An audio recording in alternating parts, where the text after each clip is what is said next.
You are listening to Pocketful of Diamonds, Book 7 of the Nadia Wolf series, written by Nicolette Pierce. Copyright 2016. Audio copyright 2025 by Pierced Heart Publishing. Digitally narrated with full cast of voices.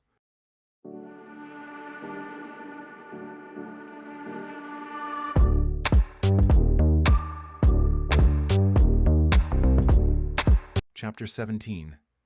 Ian felt the rush of blood course through his system, making his ears hum and threatening to cloud his mind.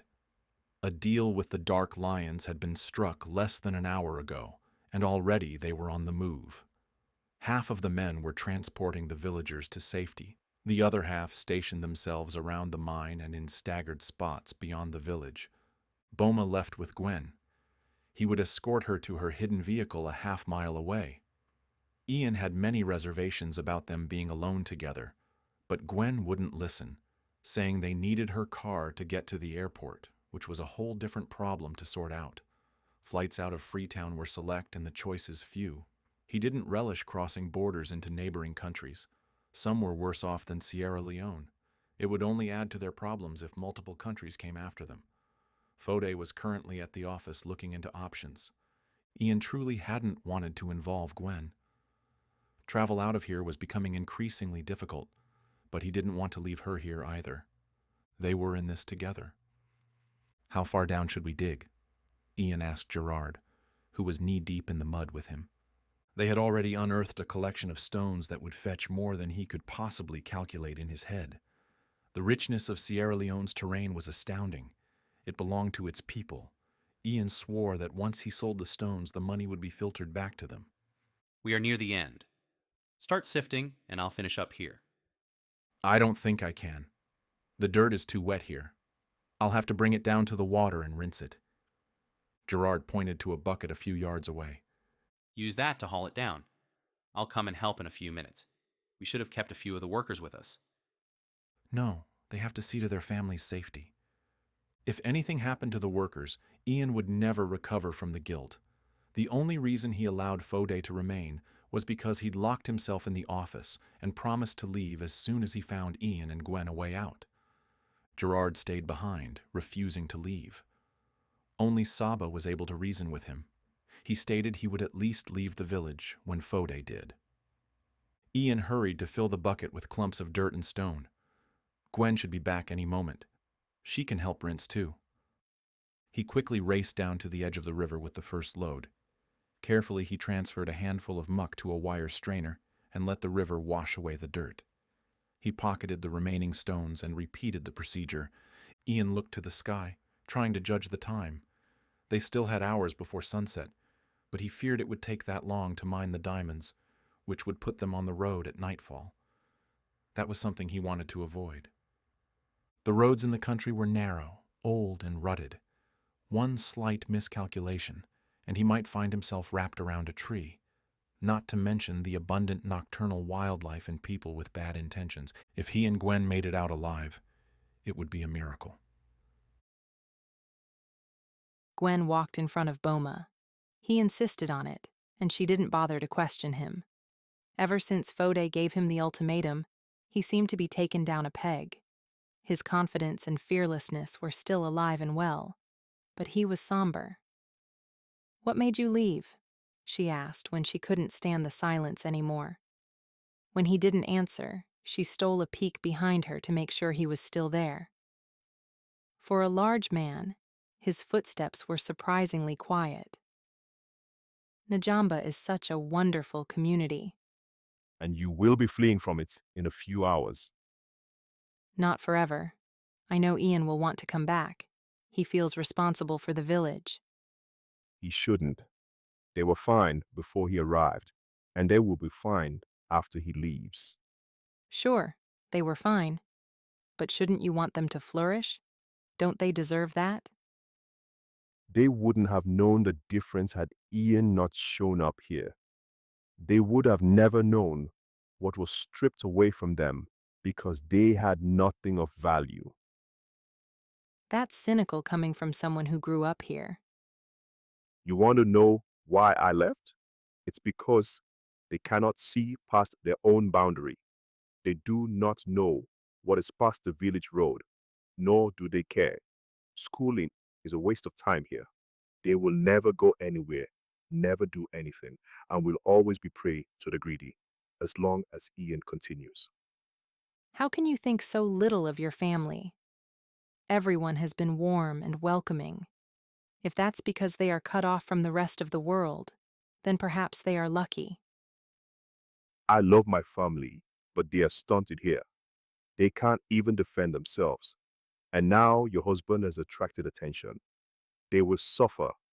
In his greed for diamonds, he condemned them. They will always be targets.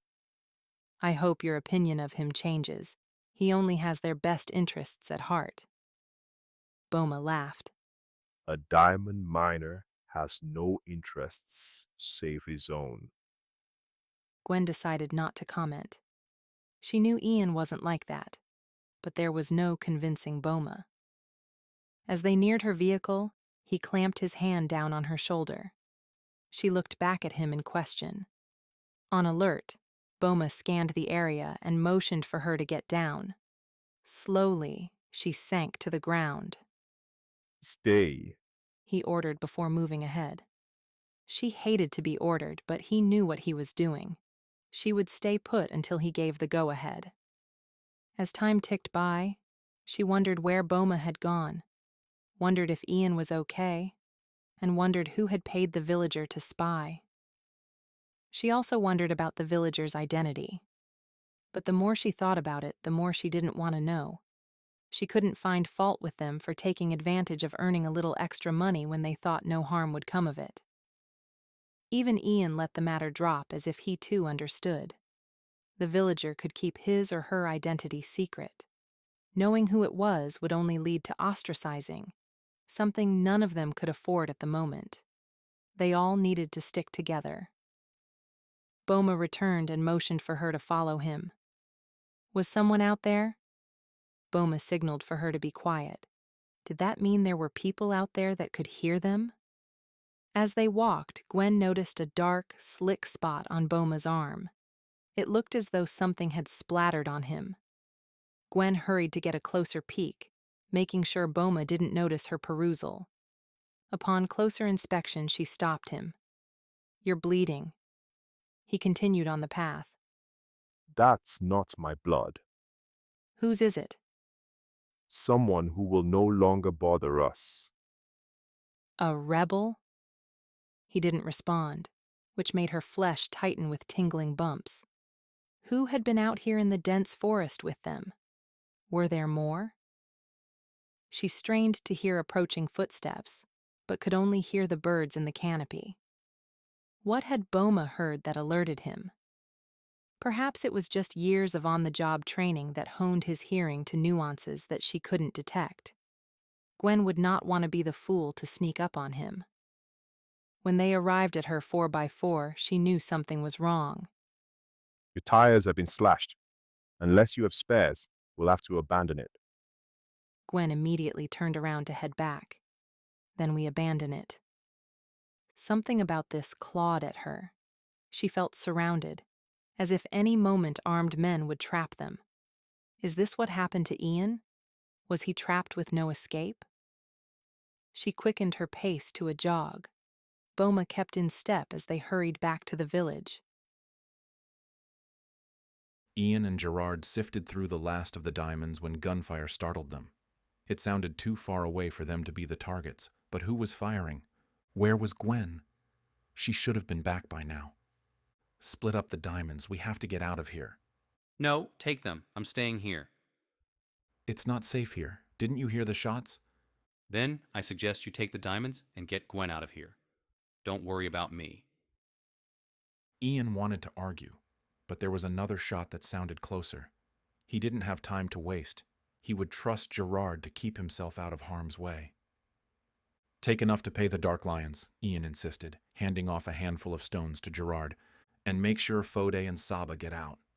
Ian stuffed his pockets full. Every space in his cargo shorts was filled to capacity. He then took off running in the direction of Gwen. He found her and Boma not far away. They had returned on foot. There were shots fired to the north. Ian said to Boma. Gwen and I will take my jeep to the south. Gerard, Fode, and Saba are still in the village near the mine. Get them out. Boma nodded and took off. Ian, I think there was someone in the woods. I think Boma killed him. Let's not worry about Boma right now. But if you heard shots to the north and my car is to the west, there's a good chance we are surrounded. We'll have to be quick. Ian took her hand and raced to the only village vehicle. He had bought the used Jeep when he first opened the mine. It was old, but it ran. Get in and lie down. Ian. Her argument came to an abrupt halt when a shot was fired. It sounded close. Are they firing at us? He hoped not. However, if they weren't being shot at, then that meant Gerard, Fode, and Saba were in danger. Gwen must have read his thoughts because she said, Boma will take care of them. Since it was imperative that Ian not get caught now, especially with the diamonds weighing down his pockets, some larger than robin eggs, he wrenched open the door. Did Fode find flight information? Gwen asked as she jumped into the passenger side. Get in the back and lie down. No, just drive. Ian slid in and slammed the door shut. He started the engine, ignoring the stones that jabbed into his leg. Speeding down the dirt road, he headed south. He would eventually have to cut over and head west to get to Freetown. The sooner they got to the city, the better. If they couldn't find a plane tonight, then at least they could hide. Freetown was busy and congested. It would be hard for anyone to find them, but not impossible. Ian hoped they wouldn't have to stay. The longer they stayed, the harder it would be to leave.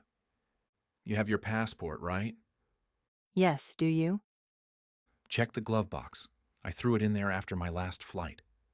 After you followed me? She asked, an attempt at humor to cut away at the tension. She opened the box and pulled out his passport. After you knocked me out. I am sorry about that. You had me cornered and I was afraid. I said things out of anger. She shook her head. Let's not go down that path. We have other things to worry about now. Anyway, I take it as a compliment that you would follow me, even if it was out of anger. He returned the smile. Remember that if you ever decide to run away again? He was teasing, but it made him wonder. If she did leave, would he follow her like he did last time? Every hour he spent with her brought her closer to him. I won't. You're stuck with me. He reached over and took her hand. That's all I ever wanted. It took nearly 4 hours to reach the airport. With the dark roads and a nearly impossible search for gas, it took longer than Ian had thought it would. Thankfully, no one pursued them. As Ian and Gwen hurried through the airport, he asked, When do you have to contact Divine?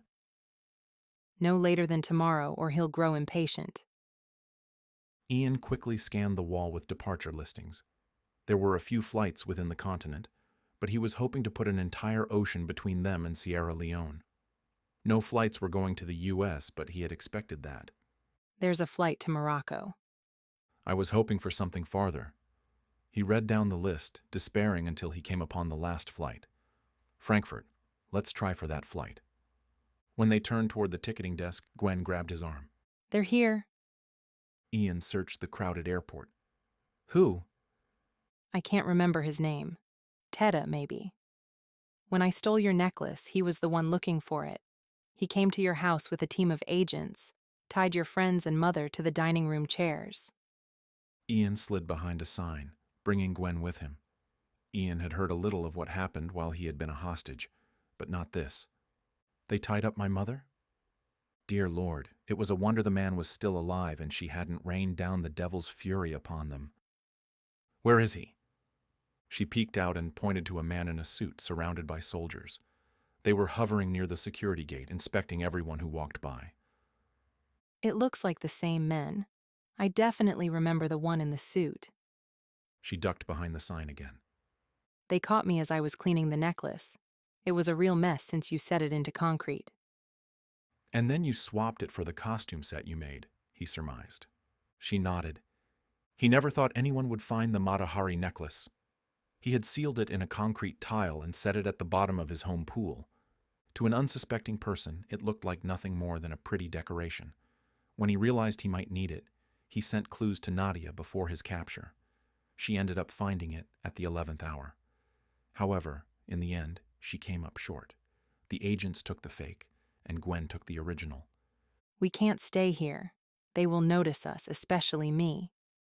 We have no way out of Sierra Leone, he said, frustration beginning to choke him. There's always a way. While her voice held the strength he knew well, something in her eyes dimmed. He hugged her to him. This was not her problem, and yet she was here, sticking by him, risking her life for a village she barely knew. I'll figure something out. She looked at him. I know of a way, but you'd have to take a leap of faith and trust me. If you know of a way out, then let's do it. I trust you, Gwen. It might end badly for both of us. Right now I know of 3 choices, and they will all end badly. He ticked each item off on his fingers. If we try to walk through security, they will catch us. If we drive to the bordering countries, we risk not only Sierra Leone border officials, but the other desperate countries. Not even a boat would work. As ridiculous as it sounds, there are pirates that prey off the coast. So if you have a 4th option, let's do it. She nodded. No matter how this plays out, remember I'm on your side. He leaned over to give her a quick kiss. That's all I ask.